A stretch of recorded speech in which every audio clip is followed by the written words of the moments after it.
Hello my dear students, आज हम लोग डिस्कस करने वाले हैं सेंटर ऑफ मास का लेक्चर नंबर 2। इसके अंदर हम डिस्कस करेंगे centre of mass due to the continuous mass system. जैसे एक रॉड हो गया, एक रिंग हो गई, एक डिस्क हो गई, हेमीस्फीयर हो गया।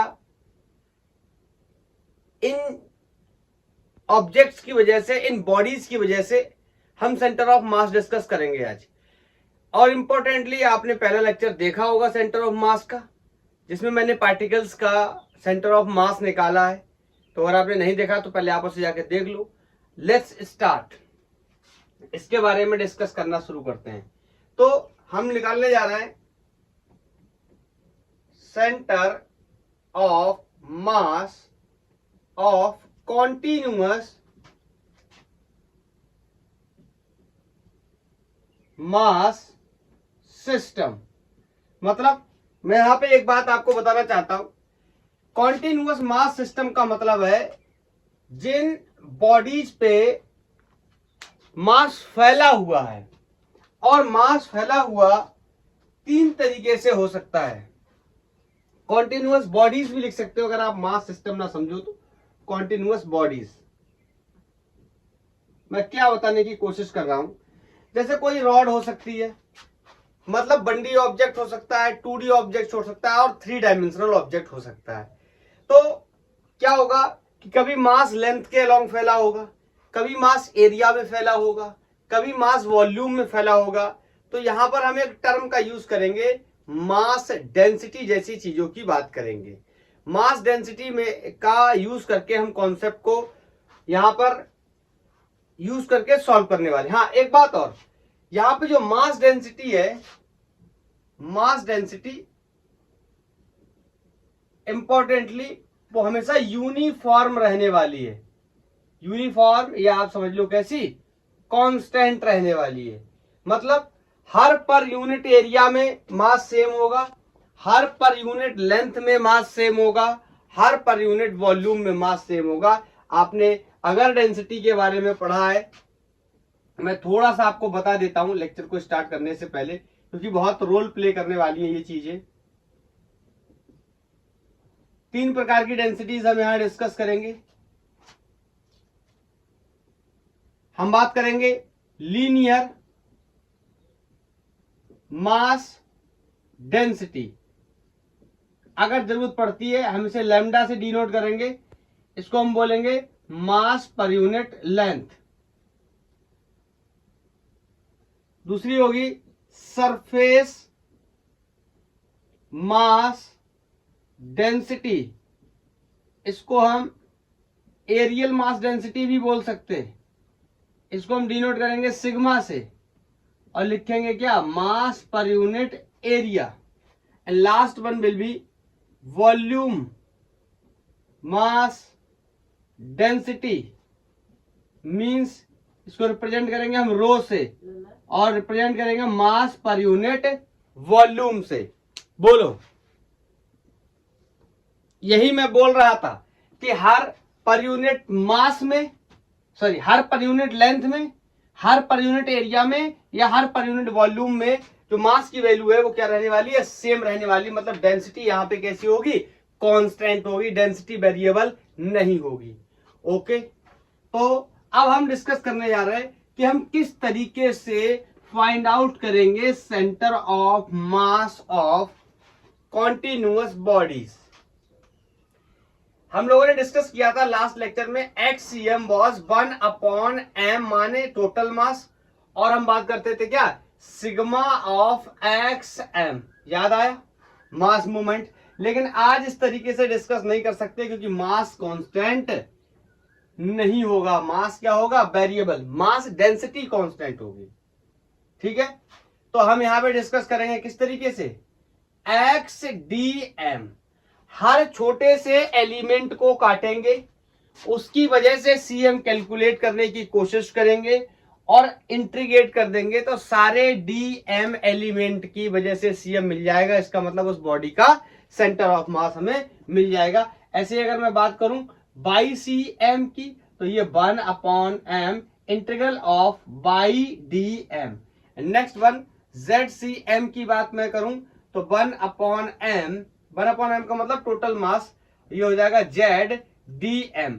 मैं यहाँ पे एक बात आपको अभी बता करके सतर्क कर देना चाहता हूं, जब भी मैं इस फॉर्मूले का यूज करूंगा, मैं इंटीग्रेट करने जाऊंगा तो ये आपस में इंटीग्रेट नहीं होंगे। बोलो क्यों नहीं होंगे? आपको मैं बहुत बार बता चुका हूं, एक डिस्टेंस है इसमें, एक्स वाई और जेड क्या है? डिस्टेंस, और डीएम क्या है? मास। तो ये मास और डिस्टेंस एक दूसरे के साथ इंटीग्रेट नहीं होंगे, तो मुझे डीएम को हटाना पड़ा करेगा in the terms of distance. Clear है? तो मैं ऐसा किया करूंगा। ओके, तो इस तरीके से हम निकालेंगे। यहां पर अपन लिमिट डाला करेंगे, जो भी लिमिट हुआ करेंगे, कहां से निकाल रहे हैं, 0 से r निकाल रहे हैं, 0 से पाई निकाल रहे हैं, किस तरीके से काम कर रहे हैं। क्लियर? तो मैं अब इस इंट्रोडक्शन के बाद इसको हटाता हूं और पहला आर्टिकल हम लोग शुरू करते हैं ड्राइव करना, जिसकी वजह से हम सेंटर ऑफ मास देखने आए। तो मैं पहला आर्टिकल ड्राइव करेंगे हम लोग, CM ऑफ यूनिफॉर्म रॉड। कोई रॉड है जिसका यूनिफॉर्म मास डेंसिटी है, इसकी वजह से हम CM निकालने जा रहे हैं। ठीक है, सेंटर ऑफ मास निकालने जा रहे हैं। तो मैंने कोई रॉड ले लिया इस तरीके से, ये एक रॉड है, और मैंने मान लिया इस रॉड की कोई लेंथ क्या है? कैपिटल L है। अब मेरे को निकालना है CM। तो मैं x equal to m1 x1 plus m2 x2 जैसी चीजों का यूज नहीं कर सकता। ये डिस्क्रीट मास के लिए मैं यूज कर सकता था, या फिर कॉन्सेंट्रेटेड मास के लिए मैं यूज कर सकता था। इसमें ये काम नहीं करेगा। क्यों? क्योंकि अगर आप ध्यान से समझो तो इस रॉड में, पूरे रॉड में क्या है? मास भरा हुआ है। तो अगर मैं ये लगाने गया तो मैं मास कौन सा रखूंगा? ये बहुत ही बड़ा प्रॉब्लमेटिक चीज है मेरे लिए। दैट्स वाई मैं इंटीग्रेशन मेथड का यूज करूंगा। इसका मतलब है मैं कह सकता हूं क्या, मैं निकालने जाऊंगा CM, XCM will be 1/m। मैं मान लेता हूं इस रॉड का टोटल लेंथ L है और टोटल मास क्या है? M है, और इंटीग्रल ऑफ XDM। इंपॉर्टेंट बात क्या है? मतलब अगर मैं इसको कहीं से भी, ये लेंथ है रॉड का, क्या है? लेंथ है, एरिया भी हम नेग्लिजिबल मान के चल रहे हैं। ठीक है, तो यहां से अगर मैं कोई भी x डिस्टेंस जाऊं और कोई सा भी dx एलिमेंट अगर मैं काटूं, तो हर dx एलिमेंट की थिकनेस सेम होने वाली है, उसके अंदर मास सेम होने वाला है। बोलो, हर dm सेगमेंट के अंदर या हर dx सेगमेंट के अंदर dm मास होगा, मतलब मास की वैल्यू क्या होने वाली है? सेम होने वाली है। Is that clear? बोलो, इज दैट क्लियर? हाँ, अभी मेरे से कहा जाए कि मैं इसको किस तरीके से इंटीग्रेट करूंगा, तो आपको अभी मैंने बताया था कि ये क्या है? डिस्टेंस, ये क्या है? मास। ये दोनों एक दूसरे के साथ इंटीग्रेट नहीं होंगे, मुझे रिप्लेस करना पड़ेगा। ठीक है, वो तो मैं करूंगा ही, लेकिन उसके साथ साथ मैं आपको एक बात अभी और भी बता देता हूं। यहां पे देखो, इस रॉड का बाई के अलोंग या जेड के अलोंग कोई भी सेंटर ऑफ मास नहीं आने वाला है। इसका सेंटर ऑफ मास एक्स के अलोंग आएगा, क्योंकि ये बंडी ऑब्जेक्ट है और एक्स में रखा हुआ है। अगर ये 2D भी होता तो भी जरूरी नहीं है कि एक्स वाई दोनों के अलोंग CM आएगा। में हो सकता है सिमेट्री जैसी चीजों की वजह से सेंटर ऑफ मास क्या हो जाता? कैंसिल आउट हो जाता। नेक्स्ट आर्टिकल में हम लोग इस बात के बारे में डिस्कस करेंगे। Is that clear? तो इसका मैं पहले ही आपको बता दे रहा हूं कि YCM कितना हो जाएगा? 0, और ZCM भी कितना हो जाएगा? 0। जो भी सेंटर ऑफ मास आएगा वो x के अलोंग आएगा। अब मैं यूनिटरी मेथड का यूज करके आपको बताता हूं कि बताओ, L लेंथ का मास M है। बोलो, इसमें तो कोई डाउट नहीं होना चाहिए। तो यूनिट लेंथ का मास M/L हो जाएगा। बोलो, तो मैं बोल दूंगा आपसे कि ये छोटू सा सेगमेंट dx है, इसका मास M/L इंटू dx हो जाएगा, और dx लेंथ में ही कितना मास है? dm, इसलिए मतलब dm की वैल्यू कितनी हो जाएगी? M/L into dx। बोलो, क्या किसी को कोई डाउट है, मेरे हिसाब से नहीं होना चाहिए, यहां रख देते। मैं इसको कई बार करूंगा। हो सकता है, जरूरी नहीं है कि हर बार लेंथ में ही मास में देखूं, क्योंकि हम डील कर रहे हैं ऐसे ऑब्जेक्ट के साथ जिसमें मास लेंथ में फैला हुआ है। मैं बार बार बता चुका हूं, ये बहुत ही थिन रॉड है। क्लियर, इसके पास एरिया नहीं है। सीएम ऑफ यूनिफॉर्म आप यहां मेंशन भी कर लो, थिन रॉड।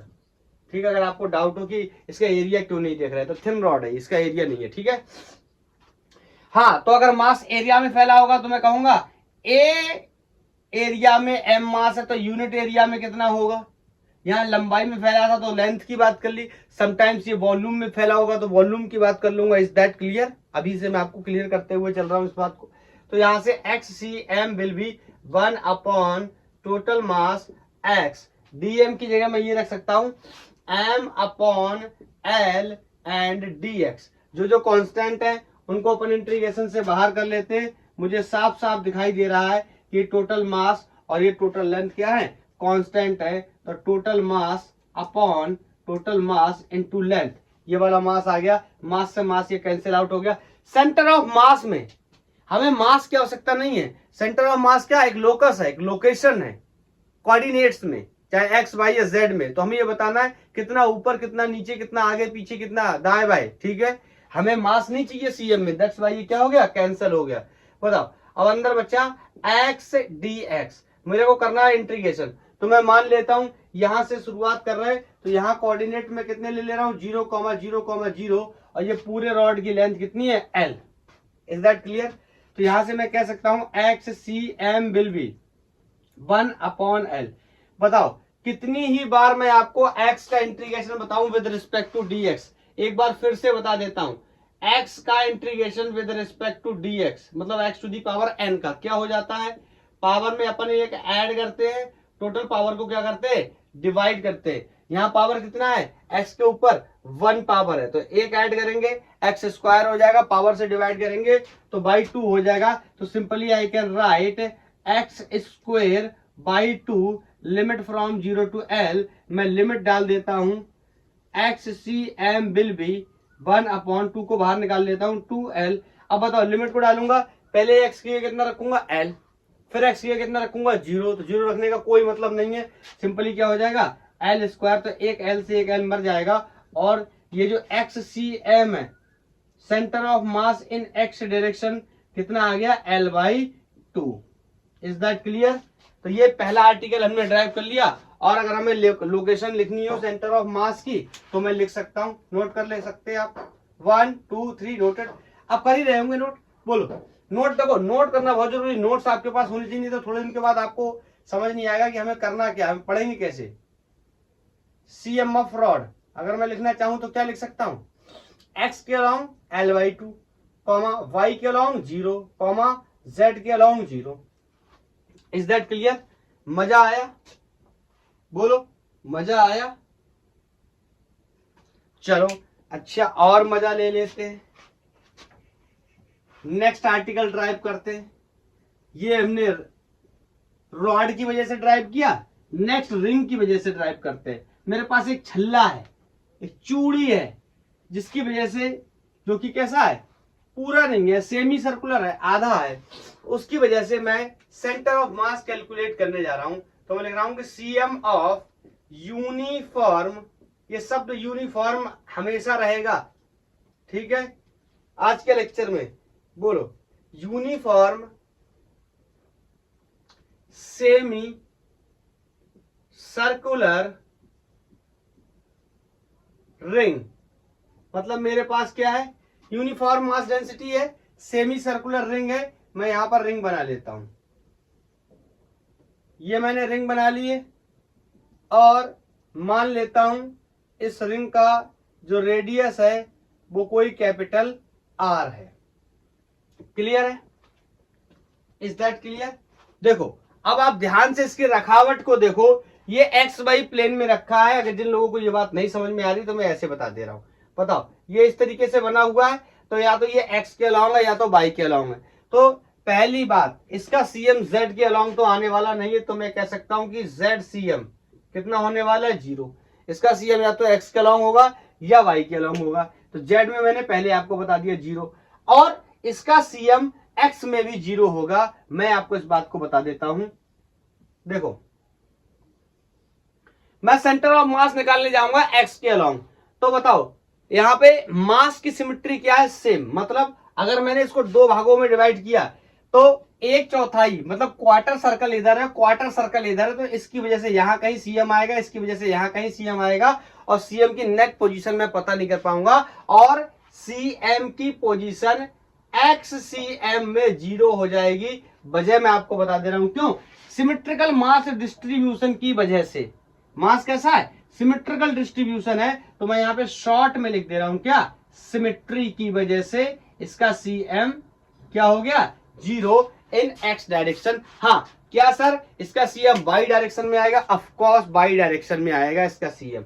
हाँ, अगर ध्यान से सोचो, अगर ये रिंग सेमी ना हो करके पूरा रिंग होता तो आपको पता है ये रेगुलर बॉडी हो जाती, इसका सेंटर ऑफ मास कहां हो जाता, इसके सेंटर पे।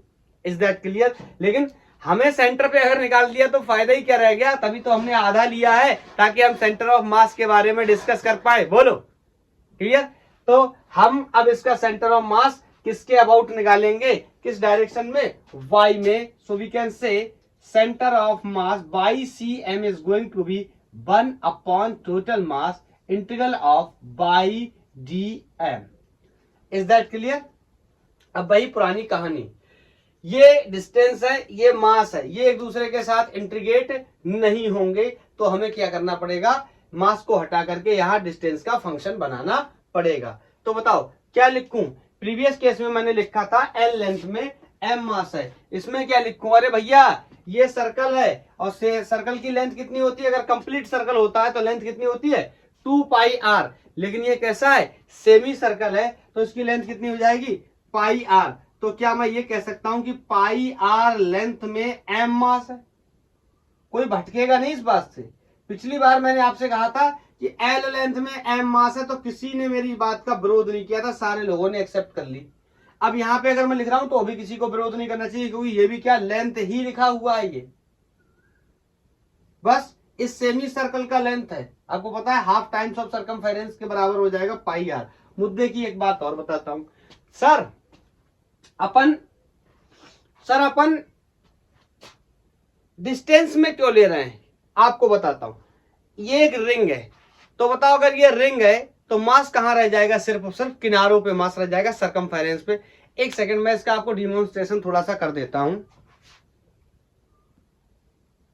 इस बोर्ड पर देखकर आपको कंफ्यूजन ना हो इस वजह से। देखो ये ऐसा है सिचुएशन। हाँ, अब ये सर्कल तो कंप्लीट है, लेकिन ये सर्कल कंप्लीट ना होके मैं आपको इतना दिखा दे रहा हूं, ये इस तरीके की सिचुएशन है कुछ। बोलो तो बताओ, अब बता दो तो किसकी बात करोगे, ऑफ कोर्स लेंथ की बात करनी पड़ेगी, क्योंकि इसके एरिया में कोई भी मास भरा हुआ नहीं है। That's why we are dealing with the mass, किसमें, लेंथ में, क्योंकि इसमें कौन सी डेंसिटी है या किसमें मास फैला हुआ है, लेंथ में मास फैला हुआ है। Is that clear. अगर अंदर मास भरा होता तो हम लोग बात करते एरिया में कितना मास होगा। ओके, तो मैंने डिस्कस कर लिया, अगर पूरा सर्कल होता तो 2πr हो जाती लेंथ, लेकिन आधा है तो πr हो जाएगी। तो चलो डिस्कस कर लेते, πr में m मास है तो यूनिट लेंथ में m अपॉन πr मास हो जाएगा। यहां पर मुझे को एक चीज और परेशान कर रही है, वो चीज मेरे को ये परेशान कर रही है, चलो पहले dx लेंथ में निकाल लेता हूं। कौन सी dx, कहीं से यहां से गया लेंथ से मान लो, और ये dx पार्ट मैंने काटा, ठीक है। तो यहां पे एक बात परेशान करने वाली ये है कि यहां पर एंगल चेंज हो रहा है, इसका एंगल बना कोई डी थीटा। चलो इसको काट के बाहर निकाल के दिखाऊंगा और थोड़ा सा जूम आउट करके, चलो बाद में दिखाऊंगा। पहले इस dx लेंथ में कितना मास हो जाएगा, m upon πr into dx। बोलो, अब इसको मैं थोड़ा सा जूम आउट करके, इसको जो मैंने काटा है ना, इसको मैं बाहर बना के दिखाता हूं आपको। प्रॉब्लम क्या है, प्रॉब्लम ये है कि इस बार एंगल भी चेंज हो रहा है। ये मैंने dx मान ली लेंथ, तो इसमें मास कितना है, dm है। ये स्ट्रेट लेंथ जो मैंने मानी है ये dx है। अब प्रॉब्लम यहां पर ये है कि यहां पर डिस्टेंस तो चेंज होगी नहीं। क्यों नहीं होगी, क्योंकि आपको पता है पिछले केस में हम लोगों ने क्या किया था, एक्स dx किया था, एक्स गए थे, एक्स चेंज कर रही थी। रॉड के केस में मैं एक एक बात आपको बहुत ही क्लियरली बताना चाहता हूं ताकि आपका कोई भी कंफ्यूजन ना हो। जैसे जैसे हम आगे जा रहे हैं, बोलो डिस्टेंस क्या हो रही है, चेंज। लेकिन इसके केस में डिस्टेंस चेंज नहीं होगी। पूछो क्यों? आपको पता है सरकमफेरेंस से सेंटर तक की डिस्टेंस हमेशा रेडियस होती है। तो चाहे आप यहां काट लो, यहां काट लो, यहां काट लो, यहां काट लो, यहां काट लो, कहीं पर भी काट लो, कि डिस्टेंस कभी भी चेंज होने वाली नहीं। लेकिन चेंज कौन होगा? एंगल। अगर आप ये वाला एलिमेंट काटोगे तो ऑलमोस्ट एंगल 0 होगा, ये वाला काट दोगे तो ऑलमोस्ट 90 होगा, बीच में कहीं काट दोगे तो थीटा एंगल होगा। मेरी बात को आप समझ पा रहे हैं मैं क्या बता रहा हूं? मैं एक बात को बिल्कुल क्लियरिटी से बताना चाहता हूं। सर मैं समझ गया आपकी बात को, इसका मतलब आप ये कहना चाहते हो ये dx तो हर जगह क्या होने वाला है? कांस्टेंट होने वाला है, क्योंकि इसकी वैल्यू चेंज नहीं हो रही है, हर जगह से ये डिस्टेंस क्या रहने वाली है? r रहने वाली है। तो क्यों ना सर एक काम किया जाए, इस dx को कन्वर्ट कर लिया जाए in the terms of angle. मेरे स्टूडेंट बड़े शाबाश, बहुत ही होशियार, और हमें ये बात पता है कि एंगल को मैं आर्क अपॉन रेडियस लिख सकता हूं। तो छोटू सा एंगल माने छोटू सा आर्क, आर्क कितना हो जाएगा? dx, और रेडियस कितना है? r, कांस्टेंट रहने वाला है। So I can say dx is going to be r times of d theta. बोलो, dx is going to be r times of d theta. लेकिन इंपॉर्टेंट बात एक और होगी, क्या होगी बताओ? अब अगर एंगल चेंज हो रहा है तो इसके मुझे कंपोनेंट भी बनाने पड़ेंगे। बोलो, जैसे मैं यहां से अगर बनाने की कोशिश करूं, ये पूरी डिस्टेंस तो यहां से और यहां तक r है, लेकिन ये मैंने r मान के रखा, तो इसका कंपोनेंट यहां कितना आने वाला? r का cos थीटा, और यहां पर बोलो कितना आने वाला है? r का sin थीटा। सर आप कंपोनेंट क्यों बना रहे? भैया कंपोनेंट नहीं बनाओगे, ये थीटा सिर्फ आ जाएगा तो किसके साथ इंटीग्रेट करोगे इसको? मतलब समझे? इस वाले पार्ट के लिए जो सीएम के कोऑर्डिनेट्स हैं, एक्स डायरेक्शन में r cos थीटा और y डायरेक्शन में r sin थीटा है। तो क्या इसको इंटीग्रेट करना अपन शुरू करें? बोलो। तो मैं आपसे एक दो छोटे छोटे सवाल और पूछ लूंगा। बोलो, अगर मैं आपसे पूछूं एक्स सी एम निकालने चलते हैं, चलो अच्छा निकाल के देखते हैं। वाई में भी निकालेंगे, एक्स में भी निकालेंगे। मैंने बहरहाल आपको बता दिया एक्स में 0 आएगा, लेकिन कैसे आएगा थोड़ा सा डिस्कस कर लेते ताकि आप इस बात को अच्छे से समझ पाओ। तो बताओ, ये डिस्टेंस आ गई एक्स में और ये डिस्टेंस आ गई वाई में। इसमें तो मेरे हिसाब से किसी को कोई डाउट नहीं होना चाहिए। बोलो, तो अब अपन कैलकुलेट करना शुरू करते हैं। X c m equal to 1 upon total mass. बोलो, एक्स की जगह कितना प्लेस कर सकता हूं? r cos theta. और बताओ डी एम की जगह कितना प्लेस कर सकता हूं? m upon r। और यहां पे एक बार रख देता हूं इसको ताकि ये पूरा क्लियर हो जाए। m अपॉन पाई r, और dx की जगह I can put r d theta. तो ये वैल्यू हो गई। आई थिंक विजुअल भी होगा और आप सारे लोगों को समझ भी आ रहा होगा। यस, तो मैं यहां पे प्लेस कर देता हूं इस वैल्यू को। This is going to be x c m 1 upon m, और dm की जगह मैंने इस वैल्यू को यहां डाल दिया है m upon pi capital R। अच्छा, एक R से R मर भी रहा है तो मार ही डालो, क्यों लेके जाओगे साथ में? m अपॉन पाई, और ये क्या हो गया? d theta. अब देखो, इसीलिए तो मैं कर रहा था। अब ध्यान से देखो, अगर मैं नहीं रखता, एक सेकंड में हटा के एक बात और बताना चाहता हूं।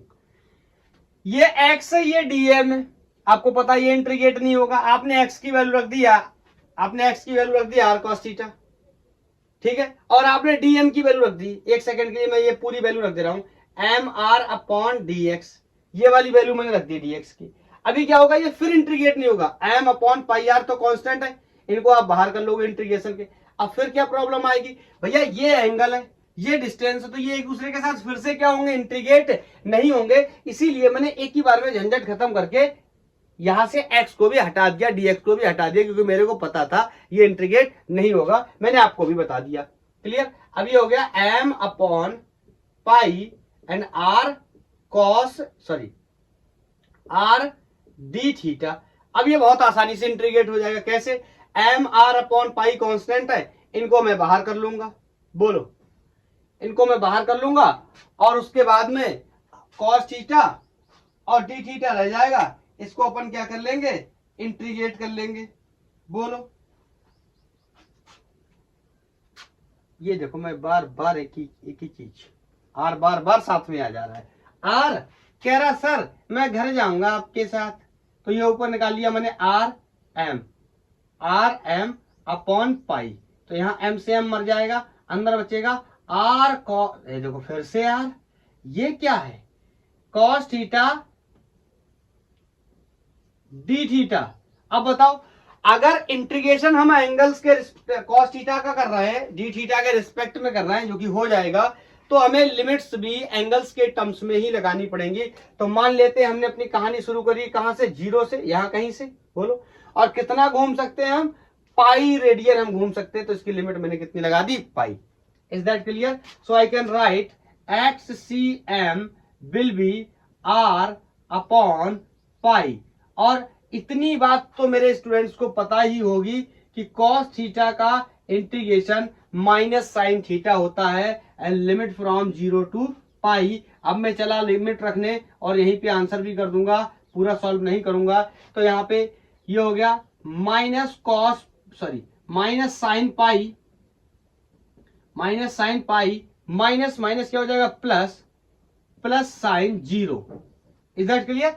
Upper limit minus lower limit, तो अपर लिमिट रखी माइनस साइन पाई और माइनस का साइन, और इस साइन की वजह से प्लस हो गया। हाँ, अब इंपॉर्टेंट बात क्या है, ये साइन पाई और साइन 0 दोनों की ही वैल्यू 0 होती है। मे भी सबको पता होगी ये बात कि साइन पाई भी 0 होता है, साइन 0 भी 0 होता है, इस वजह से एक्ससीएम क्या हो गया, 0 हो गया। मैंने आपको एक लाइन में भी ये बात बताई थी कि सिमेट्री की वजह से इसका सेंटर ऑफ मास कितना हो जाएगा, 0 इन एक्स डायरेक्शन। अब सिमेट्री देख लिया करूंगा और इस तरीके से कैलकुलेट नहीं किया करूंगा, एक बार मैंने आपको करके बता दिया।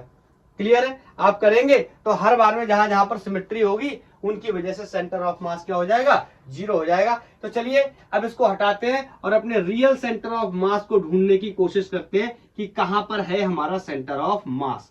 And of course centre of mass हमारा किसमें है, वाई डायरेक्शन में है। This is going to be 1 upon total m, total mass, और this is going to be y d M.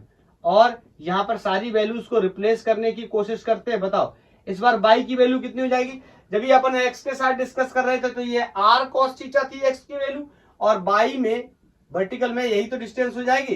This is called r sine theta. बताओ dm को हटाना है और एक्स के टर्म्स में नहीं, थीटा के टर्म्स में हटाना है, तो मैं कह सकता हूं क्या, एम अपॉन, देखो ये आर पता नहीं मुझे इससे इतना प्रेम क्यों हो गया, मेरे पीछे ही नहीं छोड़ रहा, m upon pi d theta. मैं यहां पे क्या करता हूं, प्लेस कर देता हूं किसकी जगह, डी एम की जगह। So m upon pi d theta. बोलो,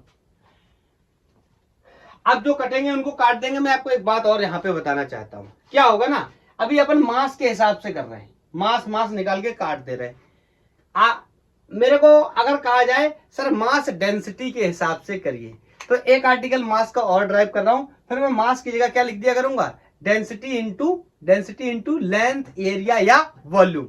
जिस प्रकार से डिस्ट्रीब्यूशन होगा मास का, मास जिस तरीके से फैला होगा। Is that clear? वैसे भी करके देख लेंगे, आपके स्कूल या कोचिंग में कराया गया होगा। ये तो बहुत ही सॉलिड मेथड है, इसमें हमें किसी प्रकार की डेंसिटी वगैरह की यूज ही नहीं करनी। तो बताओ, अब एक लाइन नहीं बढ़ा रहा हूं, इस मास को बाहर निकालूंगा, ये एलिमिनेट हो जाएगा, और मैं सीधा लिखने जा रहा हूं क्या, आर अपॉन पाई, और मास से मास मर चुका है, आप ऐसे मान लेना, ठीक है।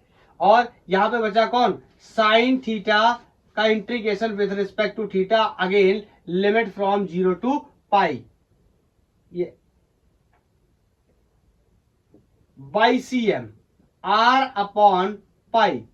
बताओ साइन थीटा का इंटीग्रेशन कितना होता है, कॉस थीटा। अभी अभी मैंने बताया कि कॉस थीटा का इंटीग्रेशन माइनस साइन थीटा होता है, ये विद रिस्पेक्ट टू थीटा, ये बात ध्यान रखना।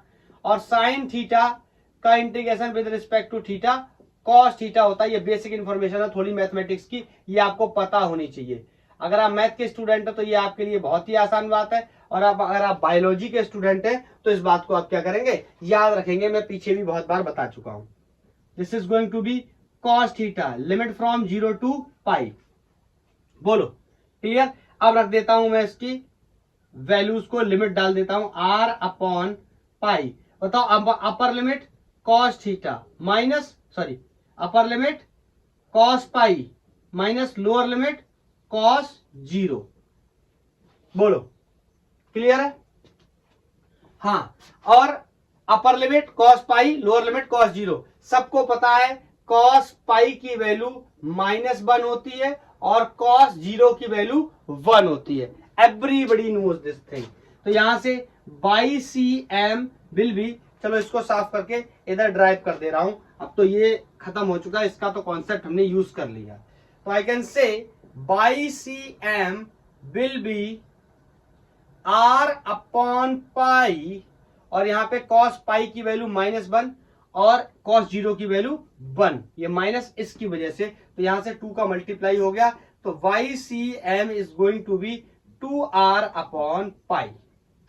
ये मिल गई मुझे location of centre of mass in y direction. तो आपने नोट कर लिया, 1 2 3 नोटेड। एसएस वालों ने एसएस ले लिया होगा। तो मैं इसके बारे में अब CM लिख सकता हूं, पोजीशन ऑफ CM लिख सकता हूं। तो CM के कोऑर्डिनेट्स बताओ क्या हो जाएंगे। x में 0 हो जाएगा, y में 2r अपॉन पाई हो जाएगा और z में 0 हो जाएगा। तो आर्टिकल नंबर 2 हमने ड्राइव कर लिया। बोलो अब तीसरा आर्टिकल हम लोग ड्राइव करने जा रहे हैं, नोट कर लिया होगा। थोड़ी सी स्पीड बढ़ा ले, क्या थोड़ी सी बढ़ा ले। तीसरा आर्टिकल हमारा है, एक प्लेट है हमारे पास, लेकिन हम उसको भी सेमी सर्कुलर लेना चाहते हैं। आपको पता है अगर सर्कुलर ले लेंगे तो सेंटर ऑफ मास कहां आ जाएगा, मिड में आ जाएगा। Is that clear. तो next is CM of semi circular plate, या इसको आप डिस्क भी बोल सकते हैं, एक ही बात है। बोलो डिस्क भी बोल सकते हैं। मैं आपसे एक सवाल पूछना चाहता हूं, अगर ये डिस्क है या ये प्लेट है तो बताओ इसके मास कहां भरा होगा, एरिया में। मैं आपको इस बात के लिए डेमोन्स्ट्रेशन कर देता हूं। मेरे पास एक प्लेट है लाइक दिस, ये एक प्लेट है, और बताओ अगर मैं इसको सेमी सर्कुलर कंसीडर कर लूं तो बताओ इसमें आपको दिखाई दे रहा होगा कि मास भरा हुआ है पूरे में। बस मैं इतना ही बताना चाहता हूं, अगर मास भरा हुआ है तो इसका मतलब अगर मुझे मास डेंसिटी का यूज करना पड़ा तो मैं कौन सी मास डेंसिटी का यूज करूंगा, मास कहां भरा हुआ है, एरिया में भरा हुआ है।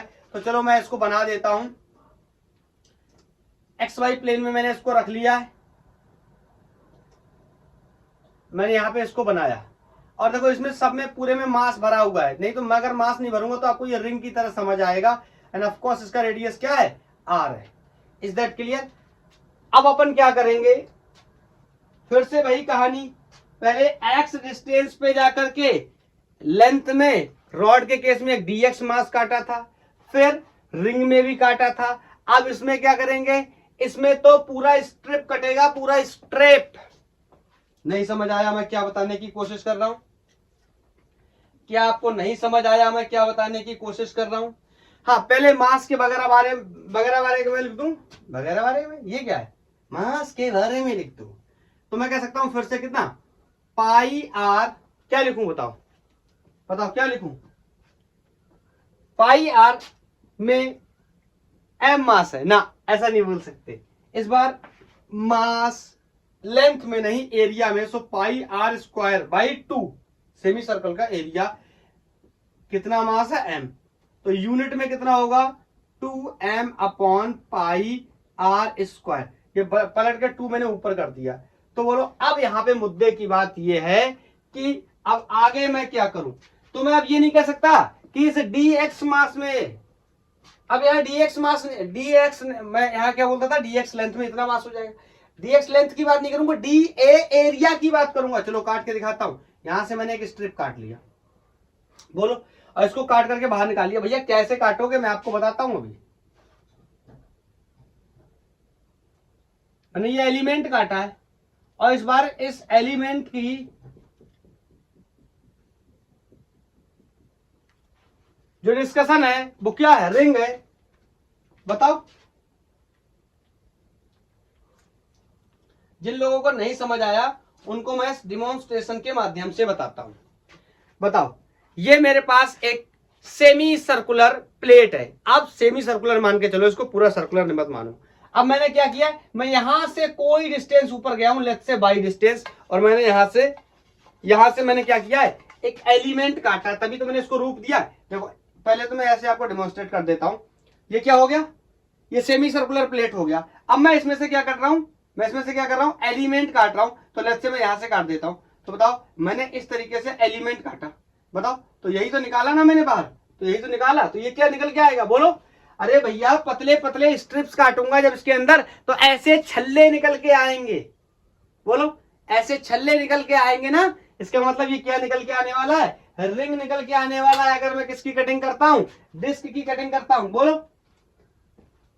हाँ, अब इसको बाई ना बोल करके मैं क्या बोल दे रहा हूं, मैंने यहां से आर डिस्टेंस पे जाके, इसका पूरा रेडियस क्या है, कैपिटल आर। तो मैंने जो रिंग काटा है, एलिमेंट काटा है, इसका रेडियस मैंने क्या मान लिया, स्मॉल आर। हाँ, और इसका एरिया मैंने मान लिया, इसका एरिया क्या है, कोई डी ए एरिया है। डी ए एरिया कितना होगा, इसके बारे में भी अभी डिस्कस कर लेंगे। तो मैं बोल दूंगा आपसे कि डी ए एरिया में कितना मास हो जाएगा, तो आप कहोगे 2m upon pi r square into d a. और फिर क्वेश्चन वही है कि मैं जब इंटीग्रेट करने जाऊंगा, मैं यहां से इस बार इंटीग्रेशन शुरू करता हूं। देखो, तो एक्स सीएम तो आपको देखो क्लियर हो गया, सिमेट्री की वजह से एक्स में सीएम नहीं होगा, जेड में वैसे नहीं होगा, तो सीएम कहां होगा, वाई में। तो मैं लिख दे रहा हूं कि जेड सीएम के कोऑर्डिनेट अभी से कितने हैं, 0। एक्स सीएम के कोऑर्डिनेट कितने हैं, 0। इसमें है नहीं इसलिए 0, इसमें है बट सिमेट्री है इस वजह से 0। अब आपने आपसे मेंशन कर लेना। बोलो, अब मुझे ये डी ए भी तो हटाना है। तो देखो, इस स्ट्रिप को अगर मैं काट के, जो मैंने निकाला है रिंग, इसको मैं काट के अगर मैं सीधा कर लूं, तो मैं तुमसे बोलूंगा इसकी लेंथ कितनी हो जाएगी, तुम कहोगे पाई आर। क्यों, क्या है, सेमी सर्कल है, तो लेंथ में तो कोई कॉम्प्रोमाइज नहीं। बोलो, अगर मैं आपसे बोल दूं इसकी थिकनेस में कितनी मान लूं, मान लो मोटाई में इसकी डीएक्स मान ले रहा हूं। बोलो, थिकनेस कितनी मान ले रहा हूं, डीएक्स मान ले रहा हूं या डीआर मान ले रहा हूं, जो जैसे में मेरा काम हो जाए। मैंने अगर इसको आर लिया ना, तो इसको मैं डीआर मान ले रहा हूं थिकनेस को, नहीं तो अलग अलग हो जाएंगे, तो फिर आपको इंटीग्रेट करने में दिक्कत होगी। बोलो, और मुझे लिखना पड़ जाए एरिया, तो एरिया की सबसे सिंपल या सबसे ऑथेंटिक डेफिनेशन क्या होती है, लेंथ इनटू ब्रेथ। तो लेंथ कितनी है, पाई आर, ब्रेथ कितनी है, D R. Is that clear? बोलो, किसी को कोई दिक्कत? हाँ, आप कहोगे सर क्या एंगल चेंज नहीं हो रहा, बिल्कुल हो रहा है। यहां से यहां जाएंगे, इस बार दोनों चीजें वेरिएबल है। अगर ध्यान से आप देखो, तो ये डिस्टेंस बताओ, अगर यहां पे एलिमेंट काटूंगा तो डिस्टेंस अलग होगी, यहां पे काटूंगा तो ये रेडियस अलग होगी, यहां पर काटूंगा तो ये रेडियस अलग होगी। मतलब रेडियस और एंगल बोथ आर वेरिएबल। लेकिन मैं इसको टैकल कर सकता हूं एक सुविधा के साथ। कैसे? अभी अभी मैंने रिंग का सेंटर ऑफ मास निकाला है, तो क्यों ना मैं इसे रिंग के सेंटर ऑफ मास की तरह ट्रीट करके अपना काम करके लेके चला जाऊं। सर कैसे? देखो, यहां पे मैंने बोला आपसे y c m is equal to 1 upon total mass into y d m. बताओ, वाई क्या होती थी, परपेंडिकुलर डिस्टेंस होती थी ना। और बताओ, इसके केस में परपेंडिकुलर डिस्टेंस ही तो सेंटर ऑफ मास है। पिछले केस की कहानी याद करो, ये 2r अपॉन पाई आया था, क्या इसका सेंटर ऑफ मास। लेकिन इस बार इसका रेडियस कितना है, छोटू r, तो मैं कह सकता हूं इसका रेडियस कितना हो जाएगा, 2 पाई अपॉन आर। और यही क्या बन जाएगी, डिस्टेंस इन बाई। अगर आप ना चाहो ऐसा करना तो मेरे को कोई प्रॉब्लम नहीं है, आप डबल फंक्शन बनाओ। कौन कौन सा फंक्शन बनाओ, डिस्टेंस भी वेरी कर रहा है, मींस रेडियस भी वेरी कर रहा है, उसके साथ साथ एंगल भी वेरी कर रहा है। तो आप यहाँ पे बाई की वैल्यू को रखो और डीएम की वैल्यू को रखो, दोनों को इंटीग्रेट करो, अलग अलग आपका काम हो जाएगा। लेकिन मेरे को पहले से पता है, मैं ड्राइव कर चुका हूं अभी अभी प्रीवियस केस में, इस बाई की वैल्यू 2r अपॉन पाई आने वाली है। यही सेंटर ऑफ मास की पोजीशन थी एक रिंग की वजह से। तो मैं इस कॉन्सेप्ट का यहां यूज कर ले रहा हूं और मैं लिखने जा रहा हूं y cm will be 1 upon total mass integration of 2 small r upon pi. क्या आप मेरी बात को समझ पाए? मैंने इस बाई की जगह 2r अपॉन पाई का यूज कर लिया। आप चाहो तो ना करो, लेकिन मैं कठिन नहीं करना चाहता भाई, अपन तो सरल करके पढ़ने आए हैं ना।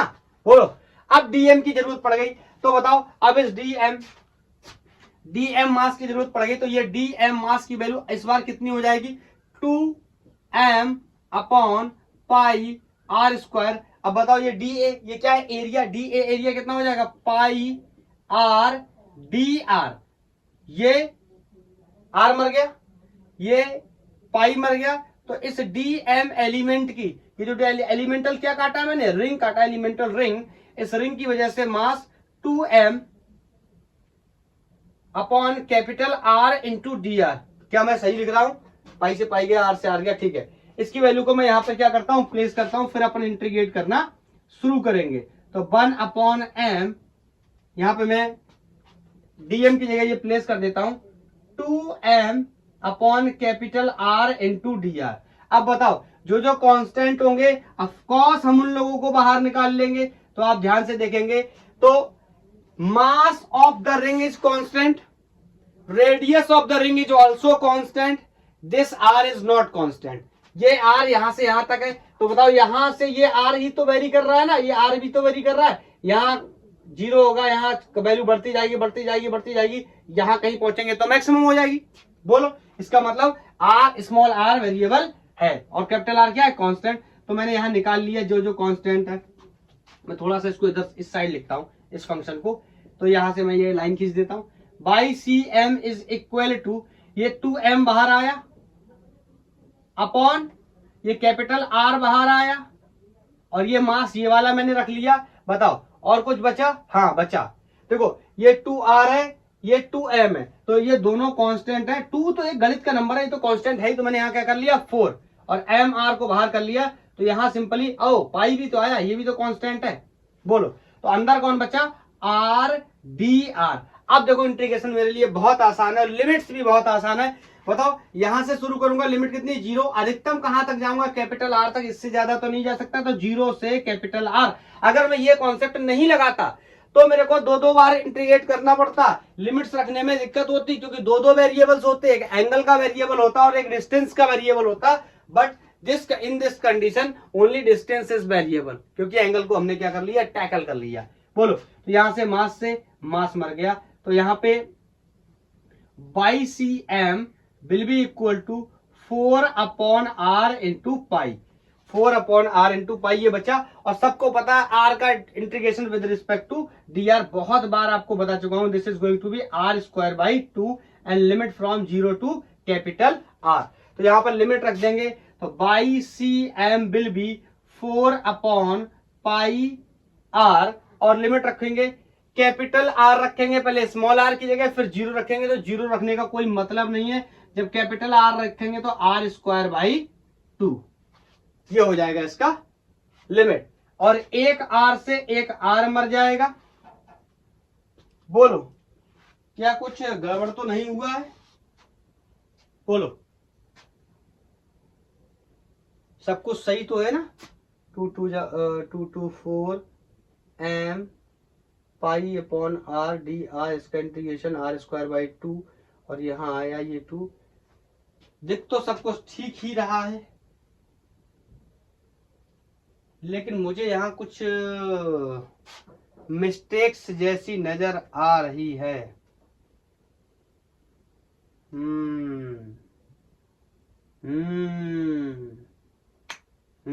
समझ गया।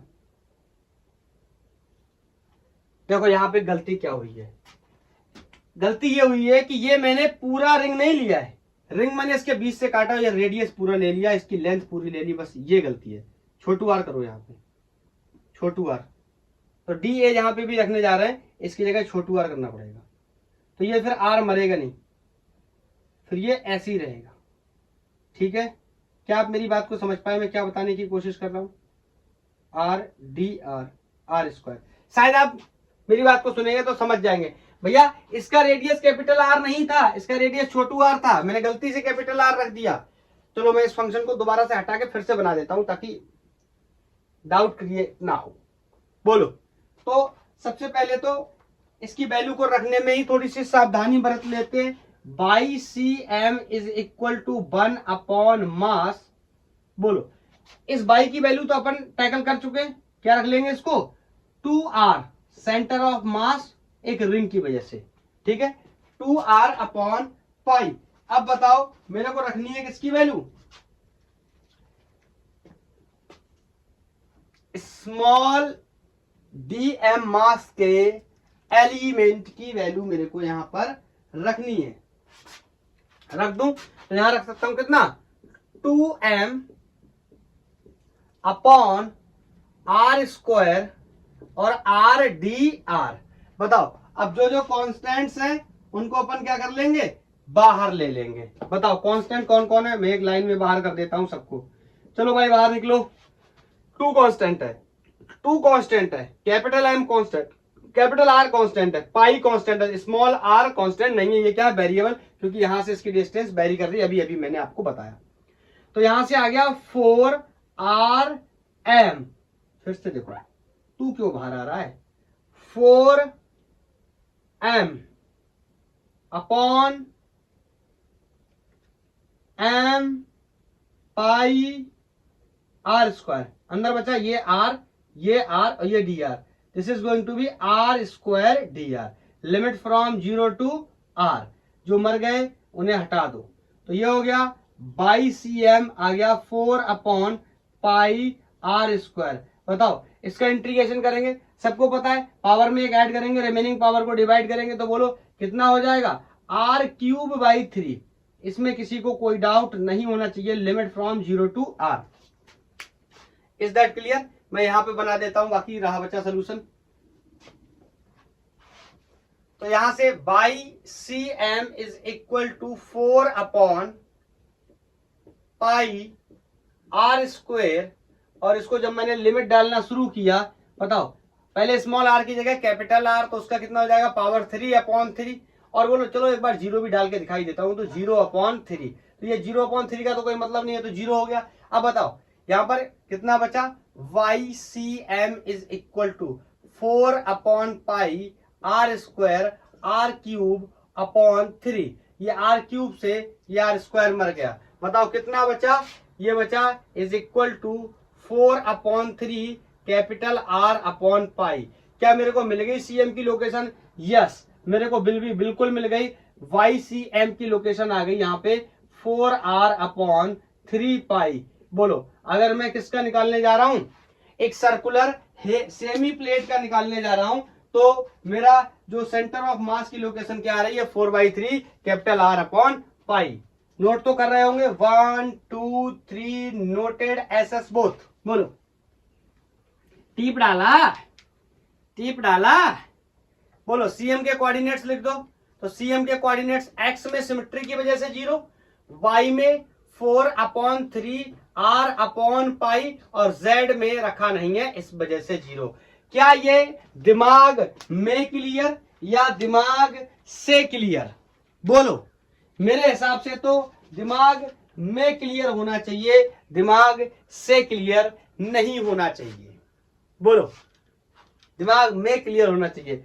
क्या आपको मेरे हिसाब से कुछ भी कठिन नहीं लगना चाहिए, बहुत ही आसान लगना चाहिए। और हाँ, आप इसको 1-2 बार ड्राइव कर लोगे तो ये आपके हैबिट में आ जाएगा और आप आसानी से ड्राइव कर सकते हो। बस मैंने जहां जहां पर रोक करके आपको जिन चीजों के बारे में सतर्क किया है, आप उन चीजों का ध्यान रखो।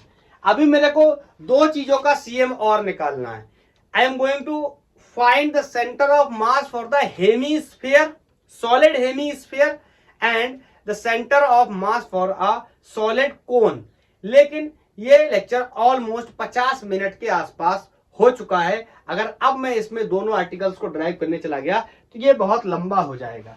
तो मैं चाहता हूं कि मैं इस लेक्चर को यहीं पे बंद करूं और नेक्स्ट लेक्चर में अपन डिस्कस करेंगे किसके बारे में, centre of mass of a solid hemisphere and a cone. मैं एक बात आपको बस बताना चाहता हूं चलते चलते। यहां पर क्या हो रहा था ना, यहां पर क्या हो रहा था, मैं बार बार मास बाहर कर लेता, मैं मास बाहर कर ले रहा था। लेकिन नेक्स्ट लेक्चर में मैं मास बाहर नहीं करूंगा, मैं डेंसिटी का कॉन्सेप्ट यूज करूंगा। एंड एवरीबॉडी नोज कि डेंसिटी क्या होता है। अब तो ये भी नहीं कह सकते मास पर यूनिट वॉल्यूम होता है सर, हाँ अलग अलग केसों में अलग अलग होता है, लेकिन जनरली मास पर यूनिट लेंथ एरिया या वॉल्यूम में से किसी का भी इस्तेमाल करूंगा। उस जो बॉडी दे रखी हुई इस बॉडी की लेंथ, एरिया या वॉल्यूम का इस्तेमाल करके मास डेंसिटी के टर्म्स में आगे के 2 डेरिवेशन को हम लोग परफॉर्म करने वाले। तो आप तब तक इसकी पढ़ाई करो, अच्छे से देखो, सीखो, समझो। अगर आपको कोई डाउट हो तो आप मेरे से पूछ भी सकते, मैं आपको रिप्लाई भी कर दूंगा। क्लियर? तो आज के लिए इतना ही। थैंक यू, धन्यवाद। पढ़ाई करते रहिए।